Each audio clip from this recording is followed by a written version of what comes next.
Hello, Galaxy! I'm Chris Pirillo, and you do not need to adjust your screens. I am live streaming for a second time today. I did a live stream about an hour ago and rewatched what it was that I said and realized that I think I could have said it better, even though it was a live stream and, you can't really go back and redo live. You kind of have to do it again. All the more reason I kind of like doing live, because everything's live to tape and you can't do and undo.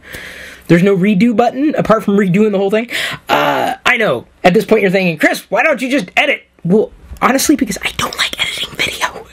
I don't think that's ever going to change either. As much as I do video, it's never been the case where I've edited. Going all the way back to some of the first videos I've ever done, it would be kind of fun if I could find those videos to re-upload them. They were clips that probably, resolution-wise, the size of a postage stamp, like 120 by 60 pixels, recorded on a Sony Mavica, like my first digital camera. We're talking an old camera, long before many of you were likely born. Either way, I am re-streaming to better address kind of a couple of things that have happened. One, as mentioned, I've been a part of your community for a decade now. Been a big fan for that whole decade, and I've been endlessly fascinated with your ability to keep moving forward and to do new things, especially with your new startup. I'm a senior in college, and I'm just feeling a bit lost, trying to navigate life. I was wondering what has kept you moving forward and kept driving you forward, because that's just an issue that I've been trying to juggle with, and watching you over the past decade has absolutely been inspirational. I was just wondering what keeps you moving forward in the face of negativity. Hope to hear back soon. Thank you. You're welcome, and thank you. I had tweeted out the toll-free number, which I've had for eons, a few weeks ago. One person replied, and I think I replied to him in video on Twitter and on Facebook. I didn't upload that to YouTube, but today I thought, why not? We're having a snow day. Seattle is being hit by the snowpocalypse. It's never going to end. Yay, global warming! Climate is not weather, FYI. I appreciate the voicemail. That toll-free number has been around for a long time. You may remember eons ago, when I first started using it, people would call in. I'd answer the calls dynamically. I'm not going to do that. 888-PIRILLO, 888-747-4556. Thank you for calling. Thank you for leaving the message.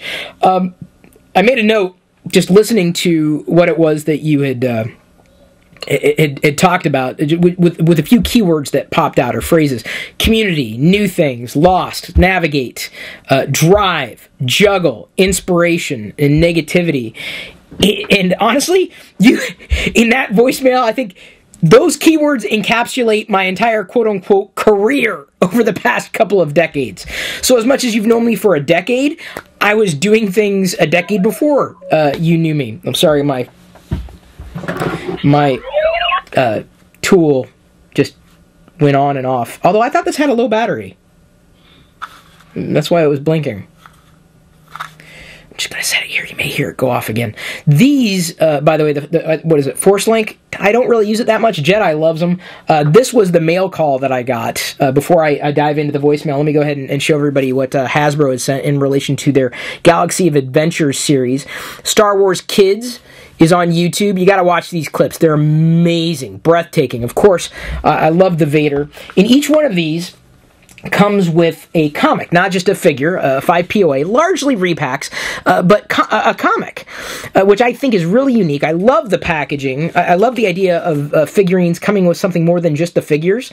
I remember liking the Masters of the Universe figures back in the day because they came with comics. So it's nice to see Hasbro trying something different and something new, specifically with figures that may have been, it may not have sold well in a carded capacity. A great way of reusing the figurines, perfect for kids or adults that are looking to get interested in Star Wars.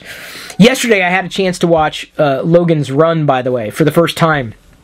And I got to tell you, in watching that, given that it was A New Hope's contemporary, or one of A New Hope's, or the original Star Wars film's contemporaries, at least for the time, I appreciate what George Lucas did even more now, because Logan's Run, I got to tell you, was a pill for me to swallow. I did not enjoy it as much as I hoped I would, enjoying sci-fi, fantasy, and that type of film. Even, from that period in time, I enjoyed the Planet of the Apes movies, which of course preceded both of them, but not like Star Wars. And now, like I said, after watching Logan's Run, I appreciate Star Wars even more. Never stop. So happy that Disney has a hold of the property. I think they've been doing very, very well with it. So, that was my community growing up, by the way. When I was, maybe not your age exactly, I think when I was a senior in college, Kenner was still around. They just released the Power of the Force figures, which was nice because what we had was nothing really after Return of the Jedi. Everything Star Wars went away.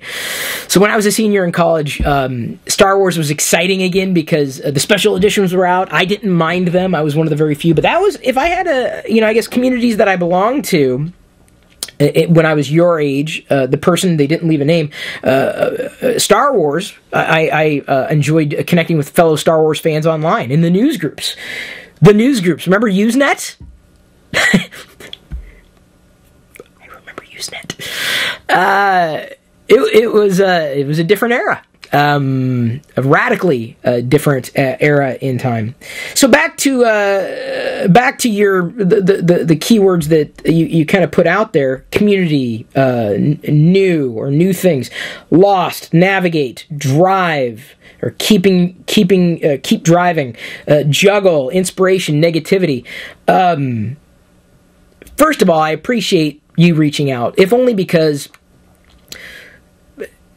it was so new. I can't explain to you the newness of the internet in a time where it was just radical. Like you could press a button and suddenly be talking to someone from around the world. You had no idea who they were, but because of the magic of this little piece of software, you could connect with somebody else, or even the news groups. Just by text. Within seconds, someone from around the world who shared an affinity with you. You'd be able to reconnect, right? Or reconnect or connect for the first time, depending on what that depending on the relationship or previous relationship you might have had with the individual. It was just powerful. It was so powerful, and now it's so commonplace. I'm going to say that we take the internet for granted, to the point where if you're not connected, you're, what is it, FOMO? Fear of missing out? Which I don't have. Like, everybody out there is living a great life, on Instagram, and I'm like, I don't want to be there. I'm happy where I am. What I have... Did you hear it? It said low battery. This doesn't spark joy. And I accidentally turned it on again. You really don't spark joy. I'm going to spark something else, let me tell you. This sparks joy. This Star Wars figure sparks joy in me. I'm happy here. I'm happy with a home that is filled with love and a sense of purpose. So technology's trying to upstage me. So it's the story of my life. Community is an interesting word to use, especially with me, because I've done a lot over the years and talked about a lot and shared a lot, passions and interests and experiences, going all the way back, using different vehicles long before YouTube existed, certainly.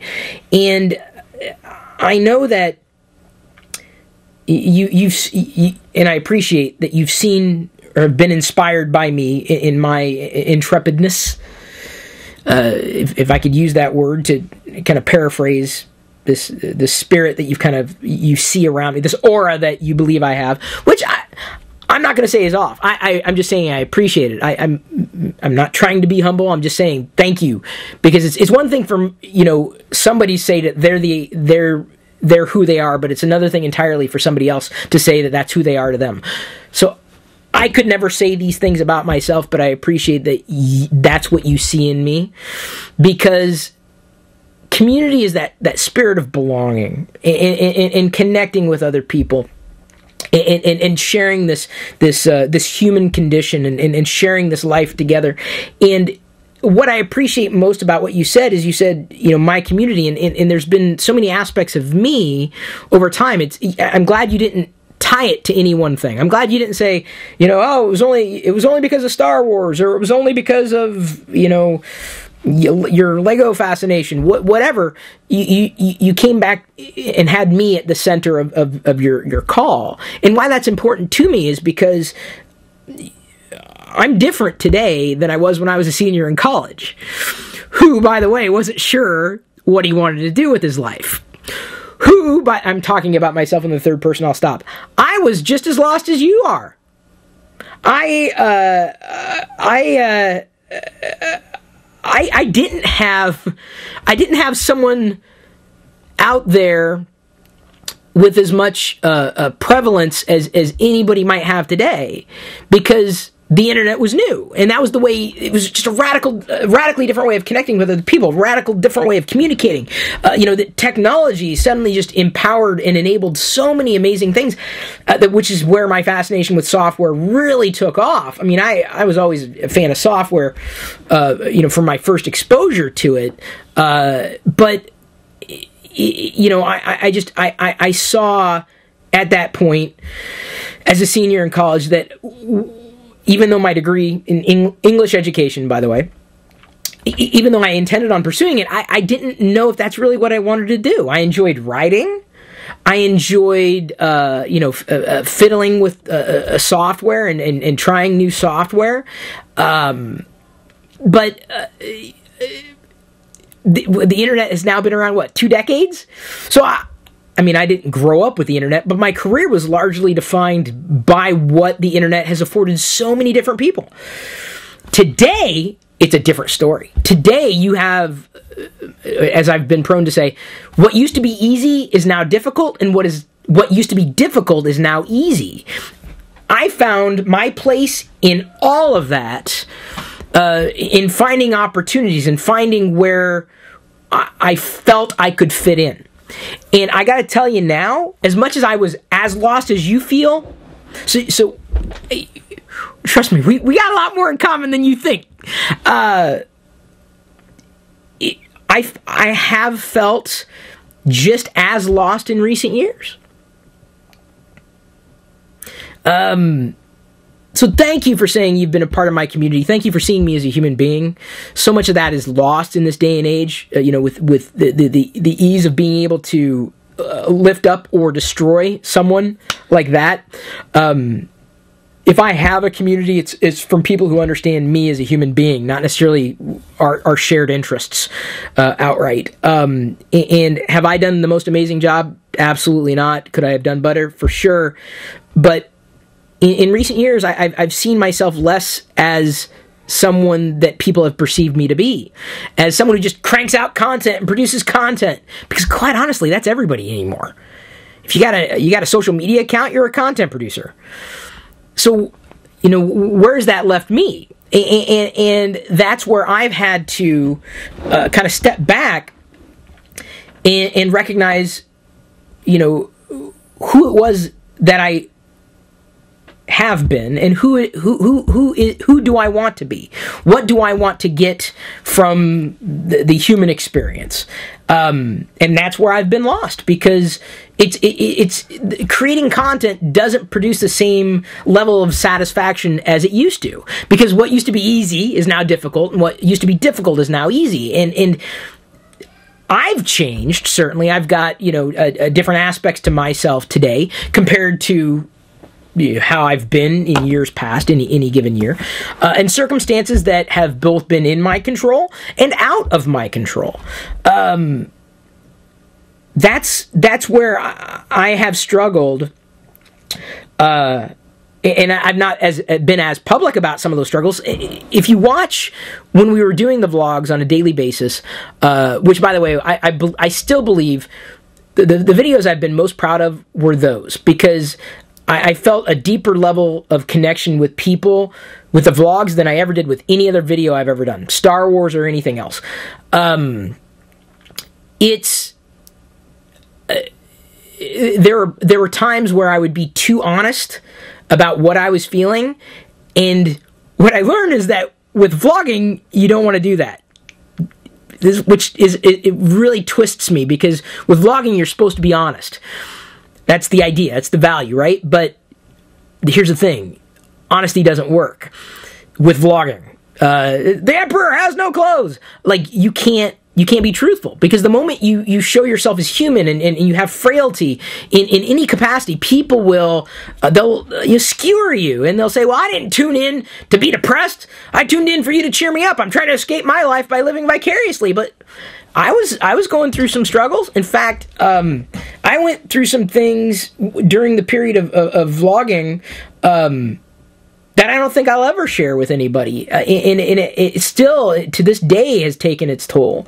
But all the more reason why I have felt lost in recent years. And I'm sorry, unnamed person out there. I don't have your name. Didn't leave that in the voicemail.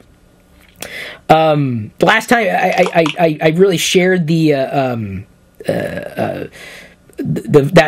number, the 888 Pirillo number, which is open for anybody to leave voicemails on. We were doing like live video calls during the live video feed. I have the propensity of being ahead of the curve sometimes. I was doing live streaming too early. Honestly, because if I started now, it's a different game today than it was back in the day. And that's great. But I don't know if I could ever do what it was that I did again, because it was different. It was just a different time. It was a different era. But that's the last time I had that voice, the toll-free number, or shared it. And then even recently, I shared it on Twitter and Facebook. No one called in for a while. And then someone else randomly called in. I left that response on Twitter or Facebook, the thing I mentioned earlier. So I don't even know how the hell you found the number or remembered the number. It was in your address book. Why do I have who is this? Pirillo. That sounds, is he still alive? Is Chris Pirillo still a thing? No, he's not, by the way. But for the past year, the people who have expected that all I am is a content producer have been sorely disappointed, because I haven't done a lot of that. Because I haven't felt the same level of satisfaction in doing it for a lot of different reasons. One, it doesn't pay the bills, honestly. And two, it doesn't bring the same level of satisfaction as it once did, because the things that I want to talk about, I believe, are a radical disconnect from the things that people expect me to talk about.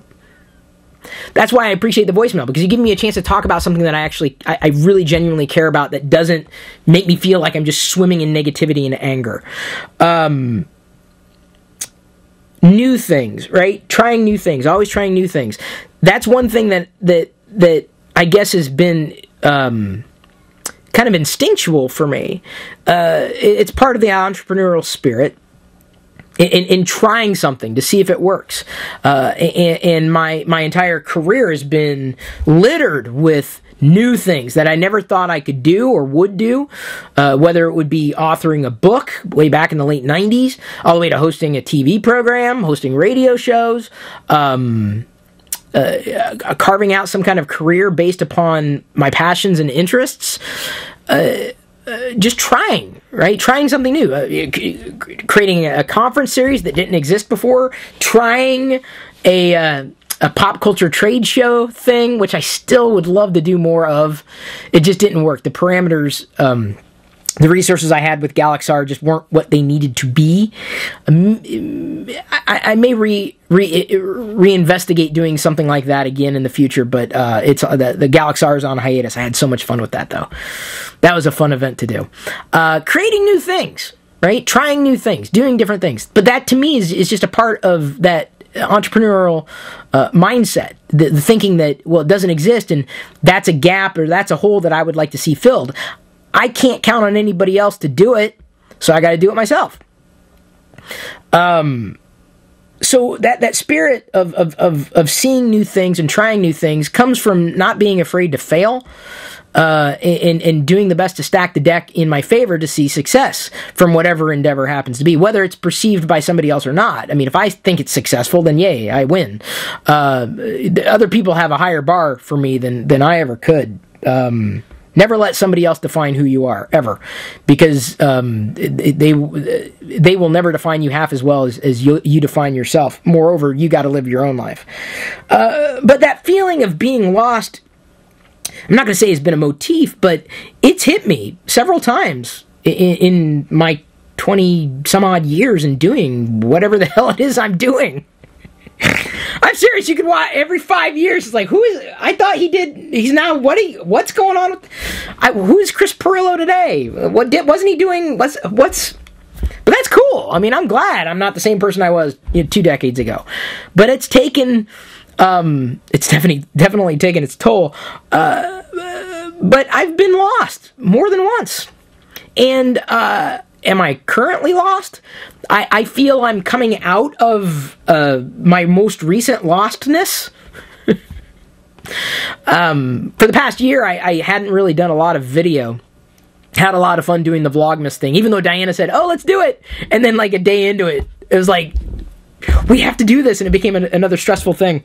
And the holidays are stressful enough, but I'm glad I did it, the Vlogmas thing. It was a little bittersweet, because I knew that inevitably the time for doing the vlog had passed. I enjoy doing videos with Jedi, of course, just to see kind of what she's going to do as a 4-year-old. I'm pretty sure that's what she's going to do, whether it's in esports or something else that she's interested in doing. And if I could help her navigate that stuff, I'd be happy to. So that's the next word, navigate.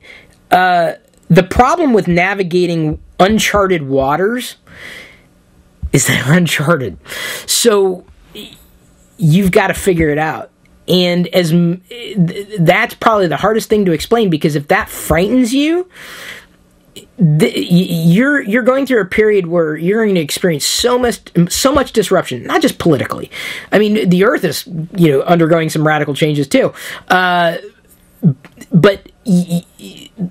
technology has been so transformative at this point, but it's going to continue to be radically transformative, and where you find yourself in that is going to change. I mean, whether it's through the inception of AI, shifting the balance of power, in our ability to function in a largely, well, at least in this country, capitalist society, there are going to be some radical shifts, and you're going to find yourself lost again.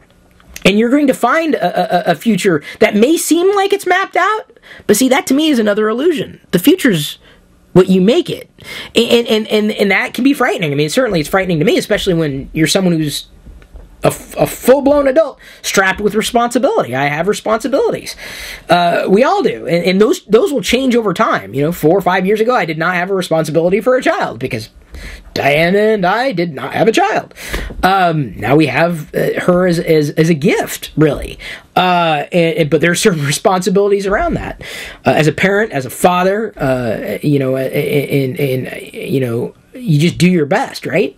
Same way with the uncharted waters. You just do your best. When you're lost, you do your best to find that light, to find yourself within this place that just seems to be chaos. And you may not always have the answers. And this is what has been difficult to explain to some people who say, Chris, you need to go back to doing what you used to do. Well, let me explain something. For me to do that, I would have to basically convince the world that Google and social media don't exist.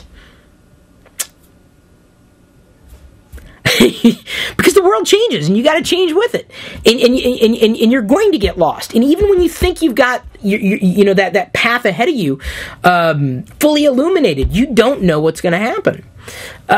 So you've got to be ready to continue to be lost, and just do your best with the resources at your disposal.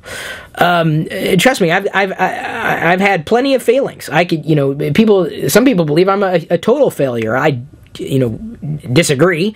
I'm going to disagree with that, but that's their belief, right? But those people have no bearing on my life directly.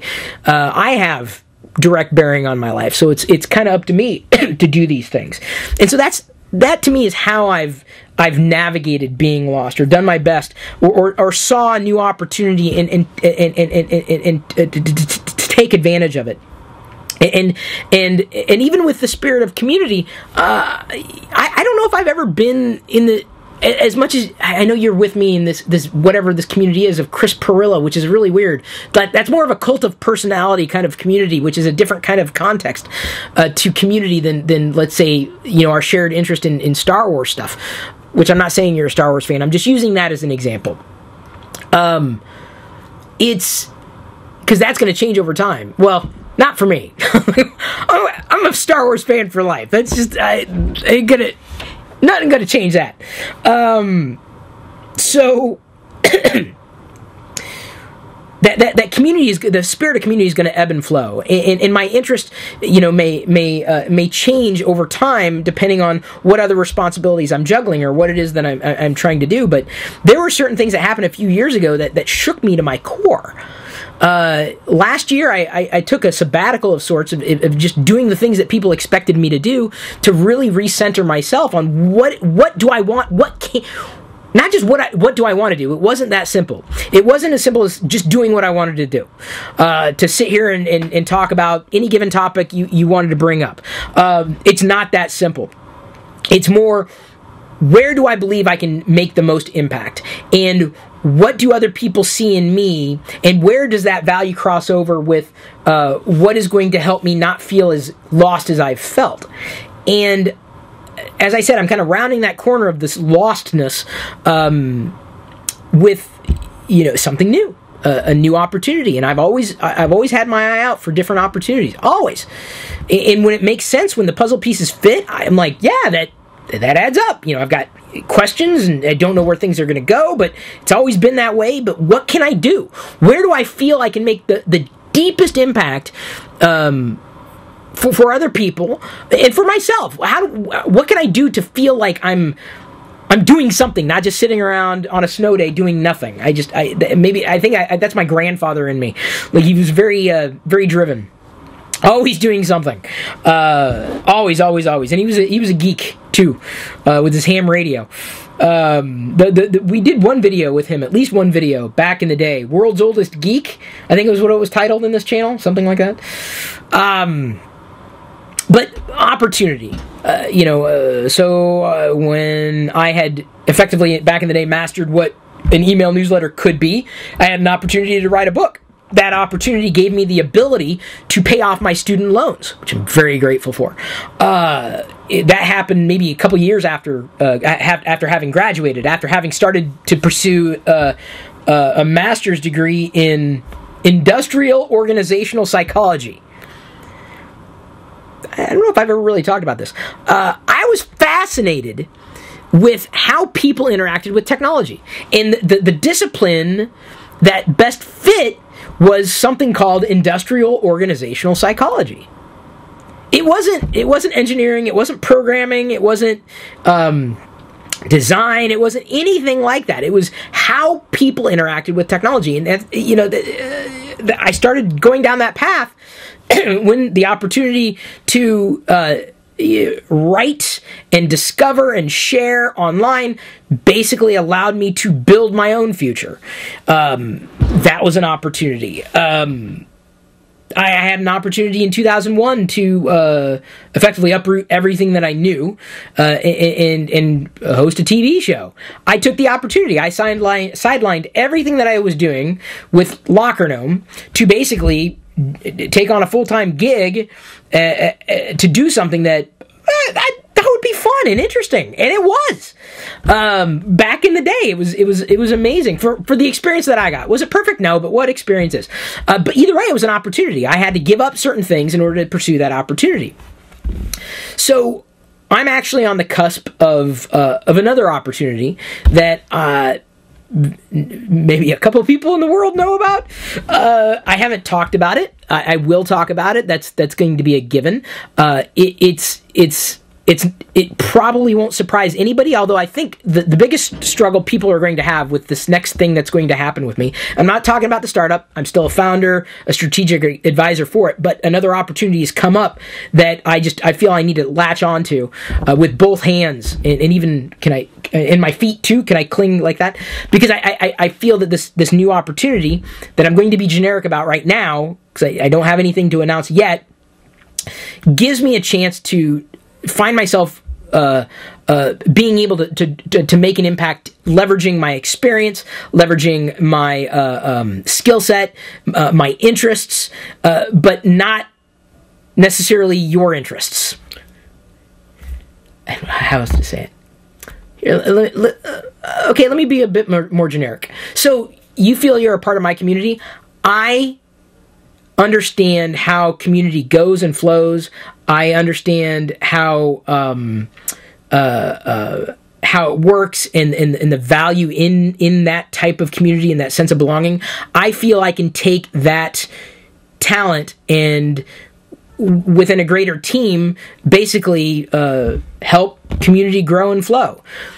The area of community that I'm talking about is within the same sphere as what I might have been associated with in the past, but it doesn't mean that the new opportunity is tied inherently to my identity. And I'm saying that because there may be a chance that after you learn what's about to get announced, you'll come back and listen to this video again, and it may make more sense. It was kind of like when I did the thing at Tech TV. That wasn't my identity. It was just something I did. It was a job. It was a skill set, and I did it to the best of my ability, gave it 110%, had fun, felt I made an impact. It was great. There was so much more I wanted to be able to do with it. Had my own way of thinking, certainly. That was over 10 years ago. But that wasn't my identity. My identity wasn't TV show host on a cable network that very few people had. Because live video streaming really wasn't a thing on the internet, even though Chris was pushing for them to stream live video on the internet even back then, and they didn't do it. But that's not my identity. My identity wasn't that, right? This new opportunity, I need everybody to understand, is not my identity. It's just, it's a skill set, and it's an interest, and it's a value that I believe I can provide that I'm not going to say is the only thing I can do, but that helps solve problems in a way that I want to help solve problems. And, that's something I enjoy doing. I enjoy solving problems. I do. I enjoy solving puzzles. I enjoy solving riddles. I enjoy that. And this opportunity basically allows me to leverage all these things and do something new. It's not an issue, but it's how do I say this? There are certain people who have a preconceived notion of who I am. And because I'm not their kind of geek, I'm persona non grata. Or because I said that I didn't like their choice of smartphone, I'm someone who doesn't know what he's talking about, or whatever it happens to be. It's in an area or genre that I'm fascinated by, but have never been steeped in beyond in an ancillary capacity. So, for example, if you look at a lot of the people who do tech videos on YouTube, 99% of them are doing hardware. Chris Pirillo really doesn't do a lot of hardware videos. Never really has. Locker Gnome did not start in 1996 to talk about hardware. Software. But hardware is important, naturally. So it does have some, I will say this, it does have something to do with software. I will say this. That's all I'm going to say at this stage. So how do I keep my drive? How do I juggle all these things? And whether you were saying you were juggling things or I was juggling things, it's a constant juggle.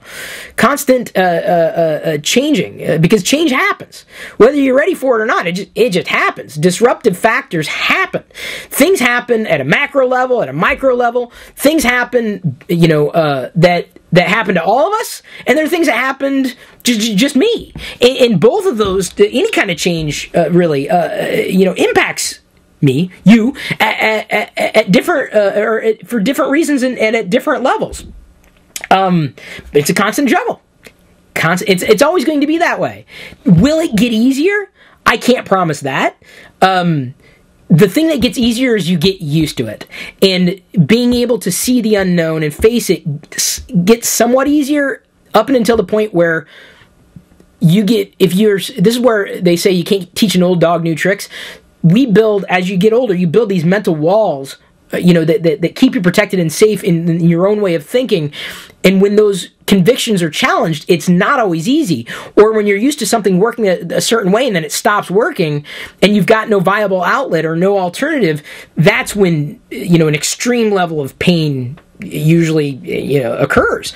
And that's kind of where I had found myself. Like I said, up until recently, whether it was talking about the startup and doing something and applying my interests with content creation, I didn't just want to be a content creator. I wanted to enable other content creators. I didn't just want to be someone who had a community. I wanted to enable a community. I wanted to help someone else, build the thing that they wanted to build. And that's where I think that when I talk about skating towards this next opportunity, that's still, where I'm going. I appreciate that you said I've been an inspiration. It's not because I set out to be that. It's because I did what I thought, not just I needed to do, but what I wanted to do and what I knew was going to be viable. What I thought was going to work. What worked well for me that also worked well for enough others. There was an economy of scale. As much as I would love to sit here and just babble on about, look at this Yoda figure, look at this, he's so cute, this little Yoda thing. Look at that art. That's breathtaking. I love the design of the packaging. As much as I'd like to do that, the economy of scale's just not there. Like, right? Even with this video, I might make $2 apart from, let's see here. There are Atom Size Glue has got the C3PO icon. Don Volio also has C3PO. They are people who support this channel through the subscriptions, which I was going, I keep trying. And even when it wasn't working, I tried something new with doing the thing that I thought other people wanted me to do. It just didn't work. Not because it didn't work for you, but because it didn't work for me. It just didn't work, which doesn't take away the value of what it was that we were doing or what it was that I was doing for you. It's just, it doesn't scale. And when things don't scale, it becomes more difficult to do. And this is where it's challenging to explain to someone who hasn't done what I've done or doesn't do the things that I do and might have the same exact skill sets and interests. I'm not suggesting or dissuading you from not pursuing the things that you're interested in, just the opposite. I'm just saying that it doesn't mean it's going to be easy-going, and it doesn't mean that if that it works today means that it's going to work tomorrow. A lot of people point their fingers at people who've done content for some time and say, "Ha, you're failing because of X, Y, and Z." I'm like, dude, you don't know. You don't know why. Maybe they changed nothing and the industry changed. Maybe something else changed. Maybe there's just so much attention to go around. You don't know the full story. Like, no one knows the full story from anybody who's put the stuff out there. This is what really agitates me to no end when journalists have been recently laid off. For all intents and purposes, content producers, they work for a larger entity, a publishing house. They've been laid off because the media world's imploding. And revenues are all over the map, and distribution has largely been centralized with a democratization of attention unparalleled, which has been amazing for this global zeitgeist. But at the same time, destructive to traditional institutions, and even in enabling anybody to be themselves and pursue a path of sharing their worldview and being able to make that work from an economic standpoint.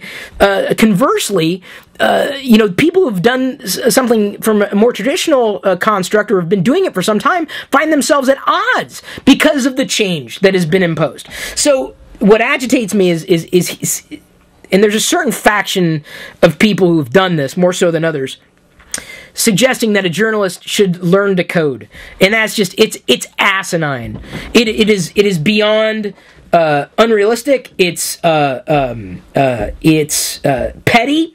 It's uneducated to say that. It's just beyond rude. It's I can continue to think of every single word that it is to suggest that a journalist who prides themselves in doing their best to stay objective in reporting that they need to learn to code. And I'm not suggesting that the future ain't software driven, because it is, but that's suggesting that a zebra can change its stripes, and it's so beyond myopic. Like, what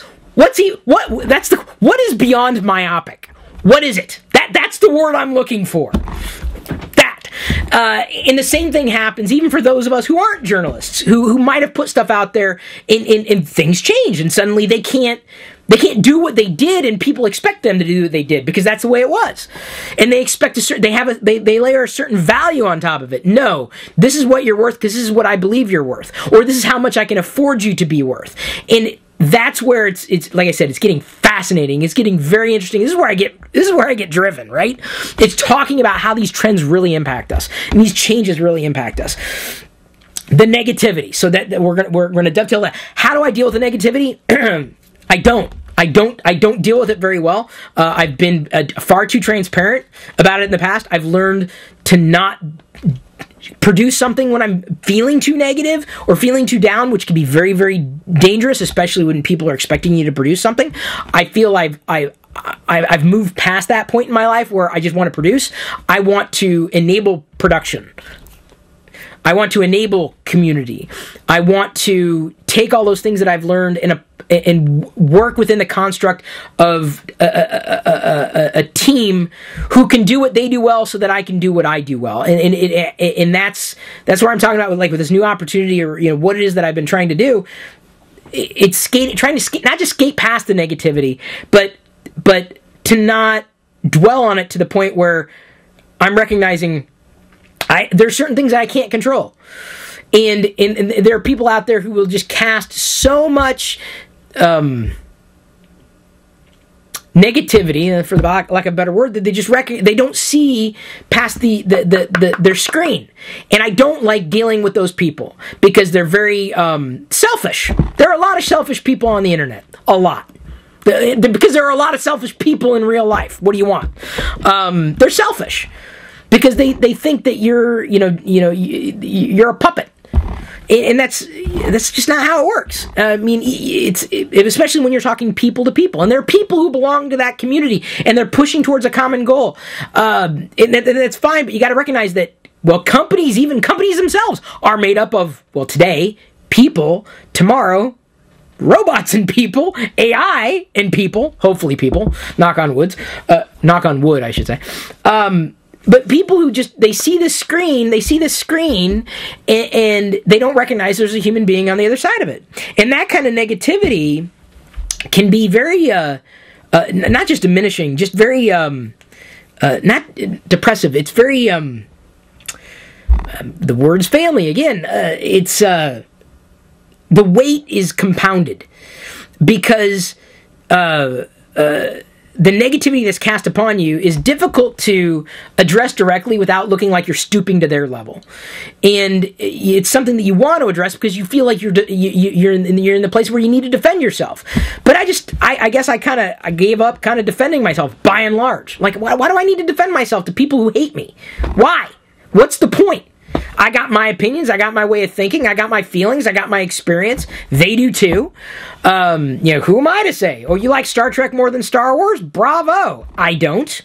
Doesn't mean I don't like Star Trek at all. Recently rewatched DS9 on Netflix. That was fun. So that negativity is hard to explain to people who just have zero empathetic response to others and have a very selfish worldview. It's true. You just got to recognize that those people are more destructive than they are constructive. They will turn on you when it's convenient for them, and as much as you want to reach out and help them, there's only so much you can do for other people before you just realize, dude, they're taking you down with them. And it's like, dude, there's so much more things that you could be doing. There's so many more things you could be enjoying that if you just waste your time mired in nothing but sludge, that's your life. Do you want your life to be that? Or do you want to spend every day pursuing happiness and some sense of totality where you may still feel lost and you're going to continue to redefine yourself? In an era of social media, that's a challenge because people will lock you into a certain time where that's all you can be. You're typecast. You have a strong chance of being typecast. Even if you're not public about something, even if you make a name for yourself in any industry, you're typecast. And at what point do you become the thing that people say you are? And that takes a very strong voice inside, very self-guided, self-motivated. I'm big into that. That self-motivation, that self-direction, that self-navigation, the drive is just inherent. But I have a very some people have an external locus of control. I have a very strong, like a dominant internal locus of control, where people will say, "Well, Chris, you're very strong-willed." Guilty as charged. Shrug emoji. Willing to change, but that doesn't mean that it's necessarily easy to change, and it's certainly not easy to explain to others why change has happened, especially if they're not willing to see it or accept it. Some people won't accept that you're going to change 5 years from now. Some people won't accept that. Could be family, could be friends, could be community, could be company, could be anything. Anybody. But I've said this for the longest time. If you're the same person you were 5 years ago, 10 years ago, that's not much personal growth. You're missing out on life. Do I want to do other things? Sure, that's what keeps me going. Do I want to do more? Absolutely. Do I want to make sure that I have the ability to get this desktop trinket, such that Darth Vader could, hold on to a Darth Vader paperclip on my desk? I got to make sure I have the resources so that I can still get those new Star Wars things. That's a motivation. Very happy when Hasbro sends stuff too, or Sideshow, or Hot Toys, or Jakks Pacific has sent stuff. Mattel at one point sent stuff. Toys. That's never. That's something I don't think it's ever going to change. So yeah, I don't know if I addressed how I do it, or giving you enough insight as to how you can help yourself do it. But that's the bottom line: is you got to help yourself. But I've always believed that. Here's the information. You do with it what you want, because I'm not going to fix your computer for you, or you got to do it yourself, right? I'm not going to build that path for you. You've got to do it yourself, because ultimately you're going to be satisfied with what it is. I can't tell you how to live your life. There are certain things that we might be able to do together as a project, or an endeavor where we're able to build something together. That's completely different. I'm talking about the things that will fulfill you on a personal level. So there you go. Community, new things, lost, navigate, drive, juggle, inspiration, negativity. Thank you for calling the voicemail. Thank you for affording me the opportunity to respond to this. I did get a new subscriber, Electric Sushi. I love that handle. Haven't had sushi really since flipping vegan a couple years ago. But thank you, Electric Sushi, for joining. I think you get... what do you start out with, the Stormtrooper icon? Haven't done enough live streams. I know I need to do more. But here's the thing. If you want me to do more live video like this, you have to ask a question. I'm going to put it on you, because honestly, if you don't ask me a question, I will sit here and talk about Star Wars figures. 888 Pirillo. That's how you can get a voicemail to me randomly. Thank you for asking the question. Thank you for tuning in. Thank you. I do appreciate it. I appreciate your time. And hopefully you appreciate mine in return. There's a lot more that I'm going to be doing. There's going to be somewhat of I would say it's a major announcement, because it's going to be a pretty substantial change for me, for us, for our family. I will still be me, still very much be intent on solving problems, to enabling, to enjoying, to seeing, to watching, how technology can transform experience. Still very much a software guy, too. But that's that. I love you. I appreciate you, and at this point I'm going to leave you to your own devices. May the Force be with you.